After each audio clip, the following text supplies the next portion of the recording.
नमस्कार, मी फराह खान. तुम्ही पाहताय साम टीव्ही. बुलेटिनच्या सुरुवातीला बातमी आहे. संसदेतून मोदी सरकार आज आणखी एका महत्त्वाच्या विधेयकाची घोषणा करण्याची शक्यता आहे.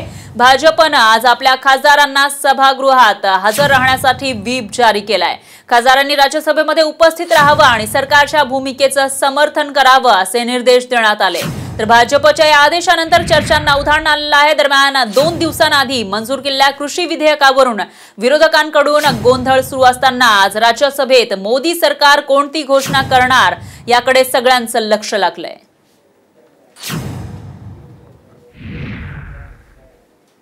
तर गोंधळी 8 खासदारांवर निलंबनाची कारवाई झाल्यामुळे विरोधक आक्रमक झाले. जोपर्यंत निलंबन मागे घेतलं जात नाही तोपर्यंत राज्यसभेच्या कामकाजावर बहिष्काराचा निर्णय त्यांनी घेतलाय.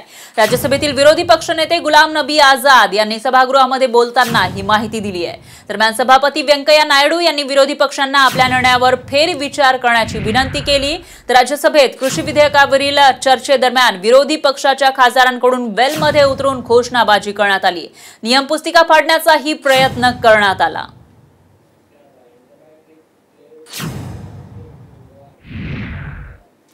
दरम्यान संसदेसमोर खासदारांनी सुरू केलेल्या आंदोलनाला आज सकाळी एक नवं वळण लागलं. राज्यसभेचे उपसभापती हरिवंश नारायण सिंग हे चहा पाणी घेऊन आज सकाळीच आंदोलन स्थळी दाखल झाले.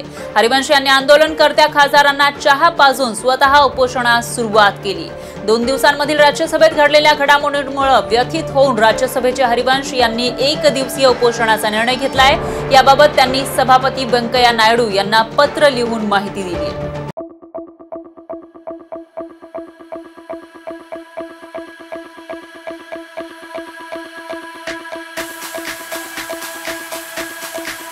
तर दुसरीकडे केंद्राच्या कृषी धोरणामध्ये विरोधाभास असल्याची टीका शरद पवार यांनी केली आहे. सर्व बाजारपेठा खुल्या केल्याचं केंद्र सांगतं, मग कांद्यावर निर्यात बंदी का, असा सवाल पवारांनी केलाय. देशातील शेतकऱ्यांच्या होणाऱ्या देशव्यापी आंदोलनाला राष्ट्रवादी काँग्रेसनं पाठिंबा दिल्याचंही त्यांनी या पत्रकार परिषदेत सांगितलंय. सगळ्याकडे माल विकायला परवानगी आहे, ठीक आहे, मग परवानगी असेल तर ह्या बॅन काढून टाका. पण ते बॅन आजही आहेत. आज नाशिकचा कांदा परदेशात जाऊ शकत नाही. आता जेन फिटीला जो माल पडलेला होता, केवळ मी बोलणं योग्य नाही, पण आम्ही फार आग्रह केला तिथं की तो माल तरी जावा ना. तिथं 2 बेसन लागलेली आहेत, 500, 200 ट्रक्स उभे आहेत. मग शेवटी त्याला परवानगी दिली आणि तो माल कॉमर्स मिनिस्टरनी सहकार्य केल्यामुळे आज बाहेर जायला लागला. पण तो गेला, पण बाकीच्याला काही हात लावले नाही, त्याला काही परवानगी नाही. तर हा विरोधाभास आहे. एका बाजूने तुम्ही कृषी बाजार समिती आता बंधनं काढली, आम्ही संबंध देशाचं मार्केट खुलं केलं हे सांगता आणि नंतर या प्रकारची बंधनं घालता. हा त्याच्या पाठीमागचा म्हणजे या गोष्टीला आम्हा लोकांच्याबद्दलची एक प्रकारची नाराजी. संबंध देशातल्या 100, 125, 150 संघटना काही एकत्रित करतायत. आणखीन एक कामगारांच्या बिलाच्या संबंधीसुद्धा देशातल्या कामगार संघटना काही पावलं टाकतात. त्या सगळ्यामध्ये आपण सहभागी व्हावं असं आमच्या सगळ्या सहकाऱ्यांचं मत आहे. पण तो निर्णय अधिकृतपणाने जाहीर करतील, आम्ही त्याच्यात पाठिंबा देणार आहोत, सहभागी होणार आहोत. तर कृषी विधेयकावर सखोल चर्चेची गरज होती, घाईगडबडीमध्ये संमत करून घेण्याची गरज नव्हती असंही पवारांनी म्हटलंय.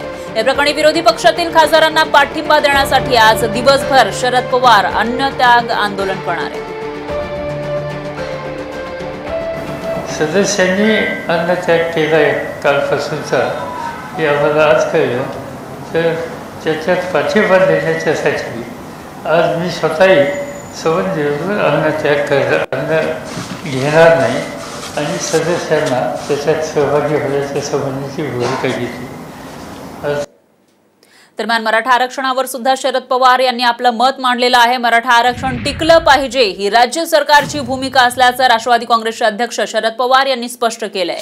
सुप्रीम कोर्टानं दिलेल्या स्थगिती उठवावी यासाठी राज्य सरकारकडून सुप्रीम कोर्टात अर्ज दाखल करण्यात आल्याचंही त्यांनी सांगितलंय. त्याच्या संबंधीचा यापूर्वी महाराष्ट्राच्या विधिमंडळाने 1 वर्षाचा निर्णय घेतला. तो जतन केला पाहिजे, टिकवला पाहिजे आणि त्याची अंमलबजावणी कंटिन्यू झाली पाहिजे. आणि ते जर करायचं असेल तर सुप्रीम कोर्टामध्ये या बाबतीत अपील करण्याची गरज असते.